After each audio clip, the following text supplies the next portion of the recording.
एक बार एक साधु से एक सम्राट बहुत प्रभावित हो गया था। ये घटना जापान की है। जब भी सम्राट अपने घोड़े को लेकर अपने राज्य का चक्कर लगाने निकलता तो राजू साधु को रोज देखता। वो साधु एक वृक्ष के नीचे बैठे रहते थे और अपनी मस्ती में मस्त रहते थे। वो कभी बांसुरी बजाते, कभी नाचते, कभी कोई गीत गुनगुनाते और कभी चुपचाप बैठे रहते, आकाश के तारों को देखते रहते।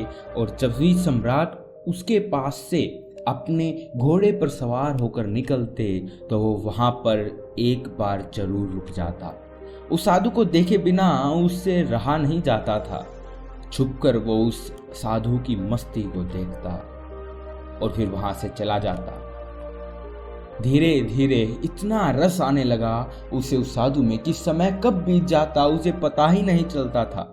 वो सम्राट चुपचाप एक झाड़ी के पीछे छुपकर उस साधु की मस्ती देखा करता था। उस साधु की मस्ती ऐसी थी कि सम्राट जब उसे देखता तो वो भी मस्त होकर अपने घर लौटता।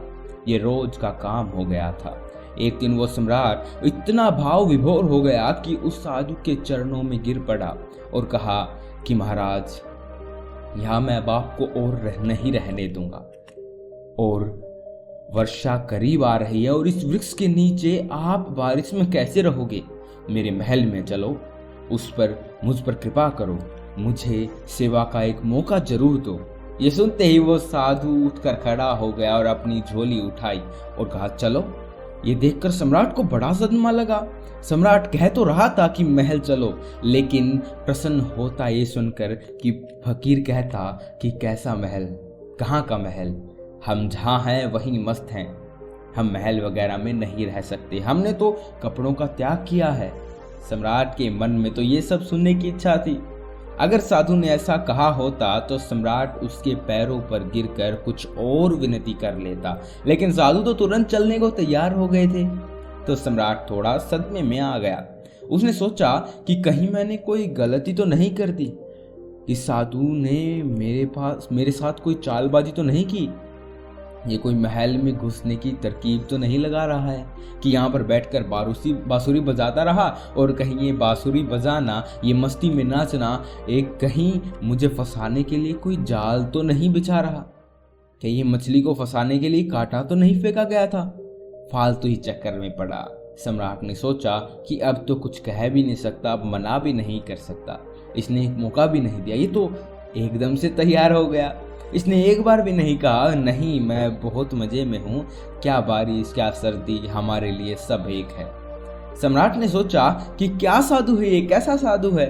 आराम की बात आते ही तुरंत हाँ भर दी। सम्राट के मन का सारा भाव खत्म हो गया। सम्राट ये सब सोच ही रहा था कि साधु तब तक सम्राट के घोड़े पर चढ़कर बैठ गए थे। सम्राट को जिंदगी में पहली बार पैदल चलना पड़ा, जबकि वो साधु बड़े मजे से घोड़े पर बैठकर जा रहे थे। सम्राट के दिल को बड़ी चोट लगी कि ये तो मैंने बड़ी जल्दबाजी कर दी, बहुत बड़ी गलती हो गई। लेकिन सम्राट अब अपनी बात से पलट नहीं सकता था, क्योंकि वो अपने वचन का पक्का था। सम्राट ने सोचा कि ये भी महल में पड़ा रहेगा, इतने लोग पड़े हैं, एक और पड़ा रहेगा, कोई फर्क नहीं पड़ता। लेकिन सम्राट के मन में उस साधु के लिए सम्मान खत्म हो चुका था। साधु तो महल में जाकर रहने लगा, पर सम्राट को दिन प्रतिदिन कष्ट बढ़ने लगा, क्योंकि साधु ऐसी मस्ती में रहता था। जब यही साधु उस वृक्ष के नीचे मस्ती में रहता था तो सम्राट के मन में उसके लिए एक आदर पैदा हो गया था कि ये कैसा गजब का त्यागी है, इसके पास कुछ भी नहीं है। साधु तो वृक्ष के नीचे भी बांसुरी बजाता था और महल में आकर भी बांसुरी बजाता था, लेकिन अब वो मखमल के गद्दों पर बैठकर बांसुरी बजाता था।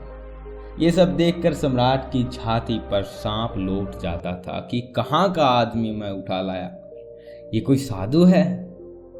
सम्राट से भी ज्यादा शान से वो साधु महल में रहा करता था।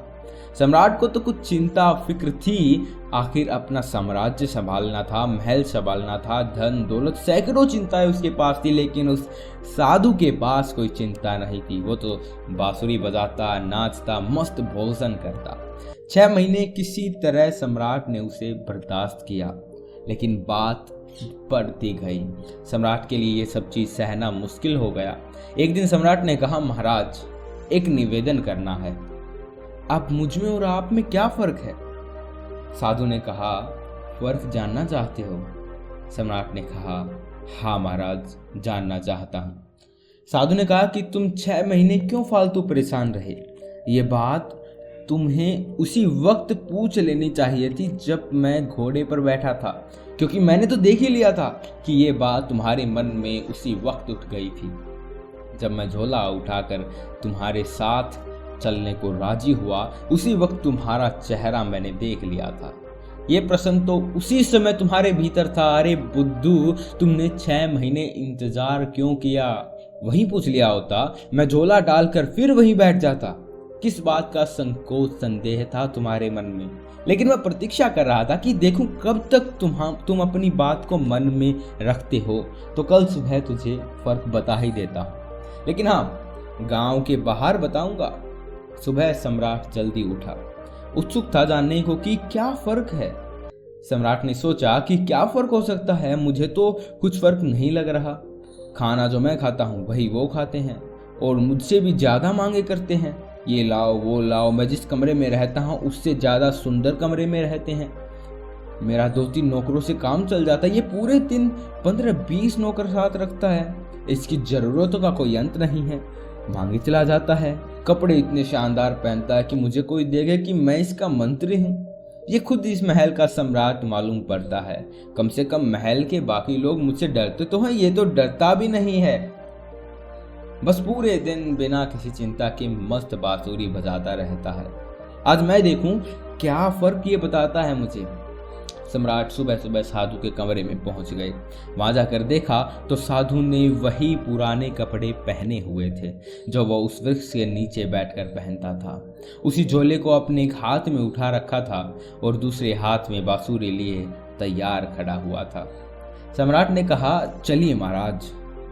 दोनों महल के बाहर निकल आए। चलते चलते गांव की नदी पार हो गई।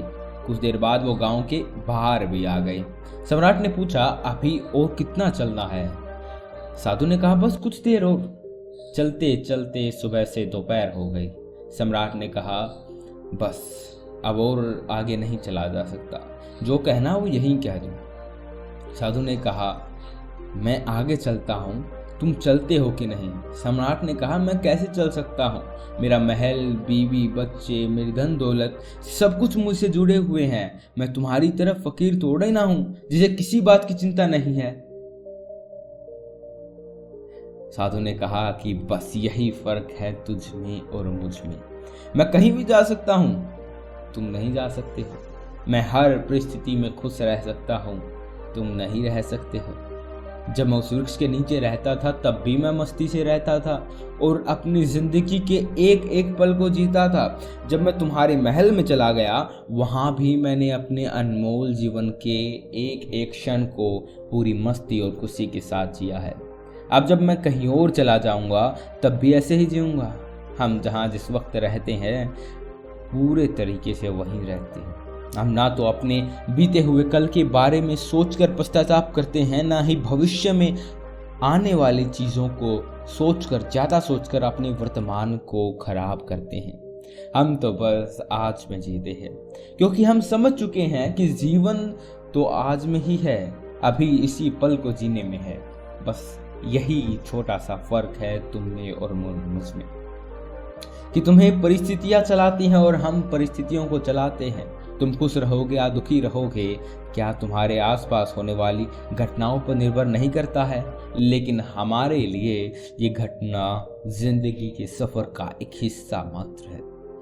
अचानक सम्राट को महसूस हुआ कि अरे ये मैंने क्या कर दिया, इतने अद्भुत आदमी को गवा दिया। 6 महीने इसके साथ सत्संग भी ना कर पाया। सत्संग करता भी क्या खाक, मेरे मन में तो द्वेष की भावना चल रही थी। मेरे को तो ये मान रहा था मैं तो कि ये तो खोटा सिक्का निकला, लेकिन अंदर से मिट्टी निकला। तुरंत ही सम्राट साधु के पैरों पर गिर पड़ा, बोला, नहीं महाराज, आगे नहीं जाने दूंगा।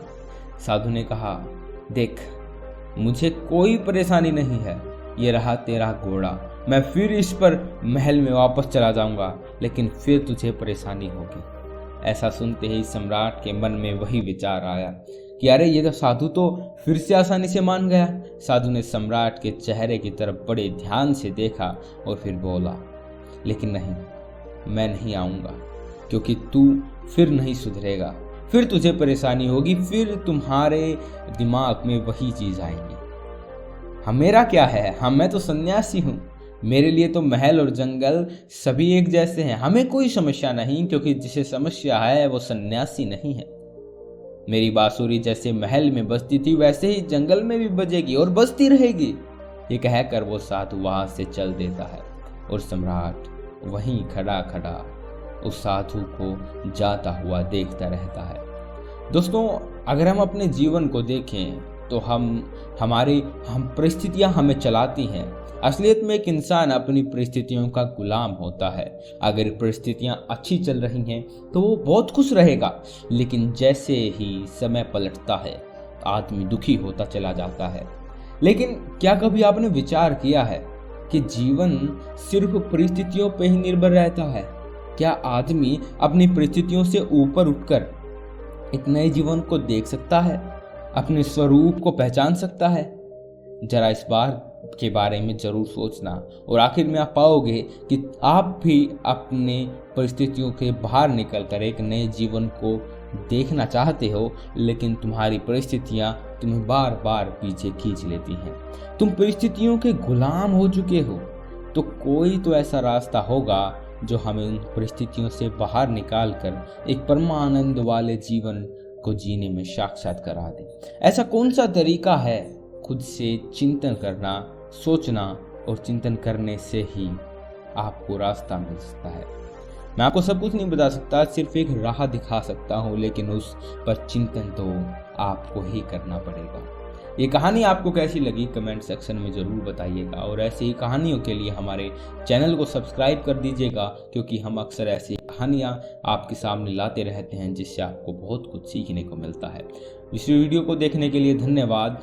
वीडियो को लाइक करें। आपका बहुत बहुत धन्यवाद। मिलते हैं अगली वीडियो में, तब तक के लिए सुखी रहिए, संपन्न रहिए।